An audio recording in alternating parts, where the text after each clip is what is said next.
Let me teach you something about game mastering a tabletop role-playing game. It's work. It's like a job. Yeah. But in the old school, we would never charge anyone to do that job. Players play the game. Game masters run it. It's work. But there's some fun and excitement a game master can have. Having the authority over the setting, over the game mechanics. That's what our work earned us. And being able to have that type of authority over those things was a way for us to play into our creativity. To find thrill in what we were doing. So we can have fun, like the players playing the game. That's what it earned us.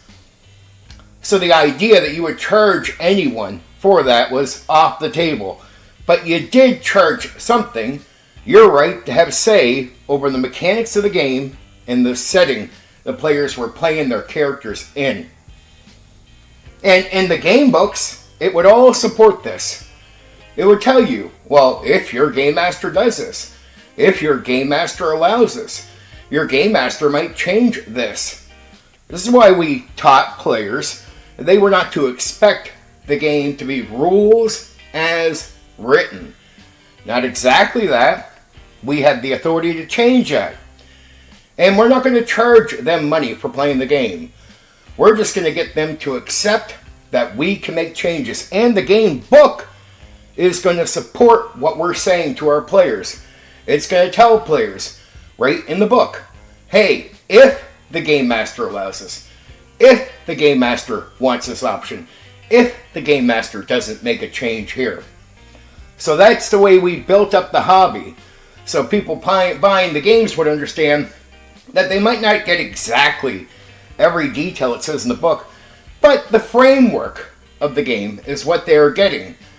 But with authority and possible changes coming from the person running the game. But that's okay. You buy the book to understand the rules, but you don't got to go buy a PlayStation. The PlayStation is another human being like you.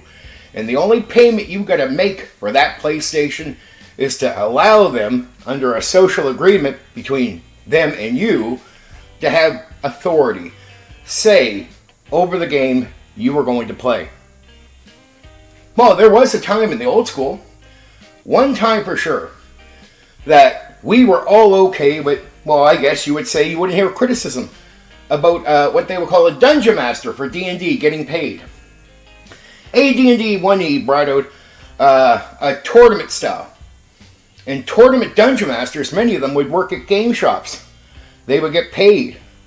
To this day, no one has ever complained about that arrangement. But why? Why in the old school, when we had an issue with the idea of players paying a game master to run the game, it was like, no, that's off the table.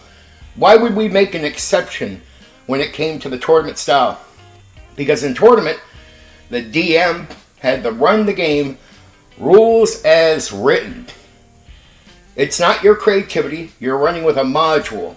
You are simply working. And your thrill, your creativity, put to the side. You don't get rewarded for that, for what you're doing. So people would get paid by the game shop. Right? Players would invest in that situation. And we were all fine. I've never heard a complaint to this day about tournament DMs being paid during that time for DMing. But that's because they gave up their thrill and their creativity and simply worked. Whenever I hear people talking about paid GMing today, I look at the face of WotC and the new brand like 5e, where over 90% of players expect the game rules as written.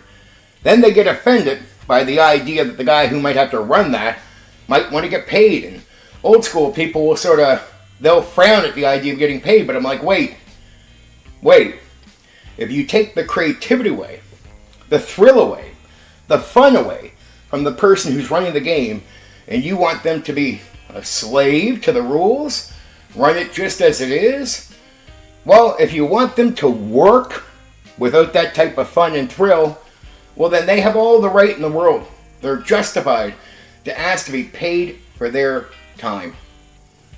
You want them to work with no fun? Pay them. That's what work is. A lot of us go out in the world and do stuff that is not the most exciting thing in the world, but we're paid to do it, right? We're paid. Now again, the old school, the agreement, the social contract between players and game masters is this level of creativity a game master can apply to what they're doing, and the game supports it. But nowadays, with many games, it is rules as written. So there goes your creativity. Oh, maybe you got a third-party adventure. You got to run that just as it is.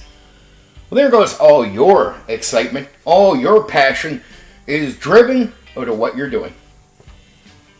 So, what do you get then? Well, you get someone who, well, what's their reason for being there? Other than just serving other people and not their own passion. Not serving themselves. That's why there's so few 5e dungeon masters as it is. That's why 5e has a hard time producing long-lasting, dedicated dungeon masters. Is because there is no thrill. There's no passion to feed. You are simply working. All that is stripped away from you. You are there to serve other people. That's it. That's all you get. Now, I mean, of course, there might be some nights where you're like, oh, players had fun. It feels good. But after a few nights of that, you're like, what about me? What am I getting out of this?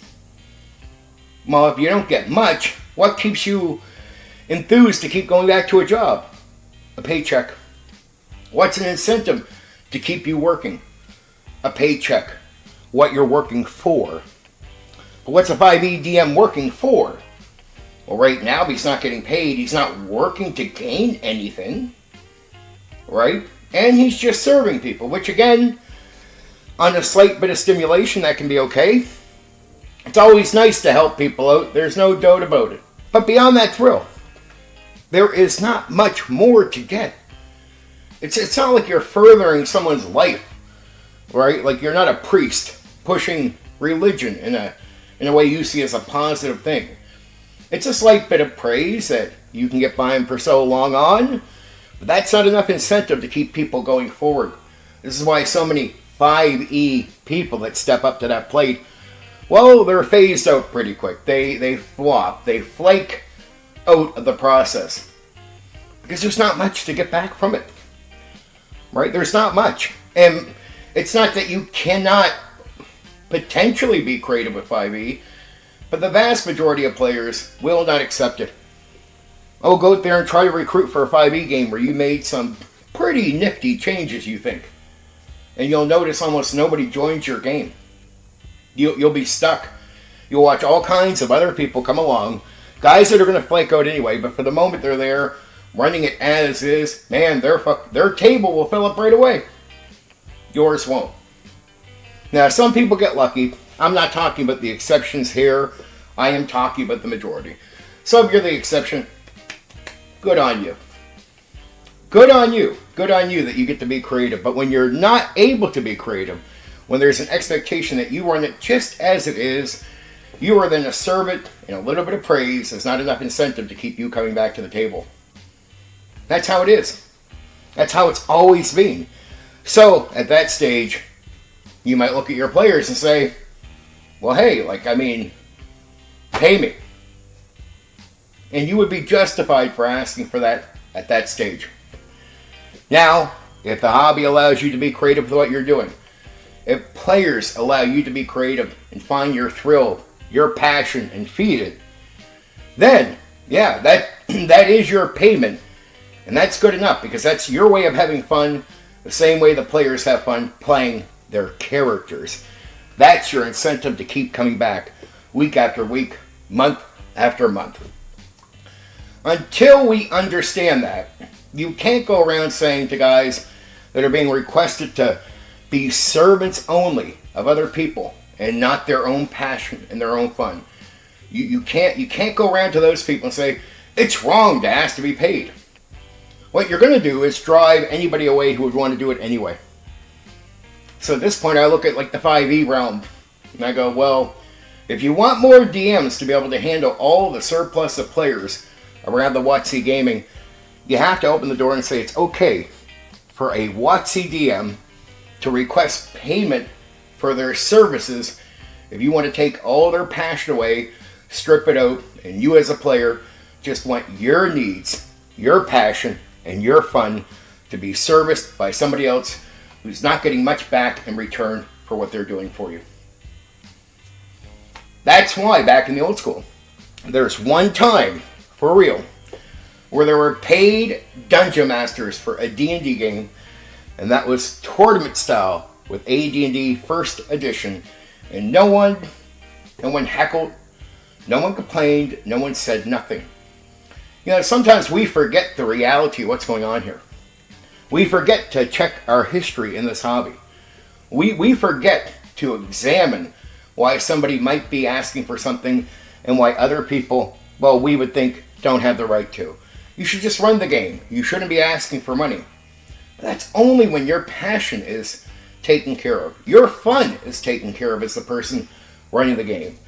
When that's taken care of, yeah, man, you get enough out of it just like the players do. Get into it, enjoy what you're doing because you're getting as much back, or you're getting as much out of this as players are. And when that's happening, we don't have to pay each other, right? We get together for the experience. When that's taken from you as the person running the game, and there's no other incentive for you to be there. Okay, ask to be paid if that's what players are demanding. If that's what the hobby demands from you, you can demand something back. And you should always demand something back. In the old school, we weren't against you getting something out of it. That's not the problem. We weren't against you getting a payment, but the payment wasn't money. Game mastering is work. Let's not kid ourselves. But the old school payment was, you get to do what you want, play to your passion, and find your fun. That's it. When you strip that out of the hobby, for the people you expect to run the game, they have all the right in the world to ask for legit payment if you want them to work for just you and not for themselves.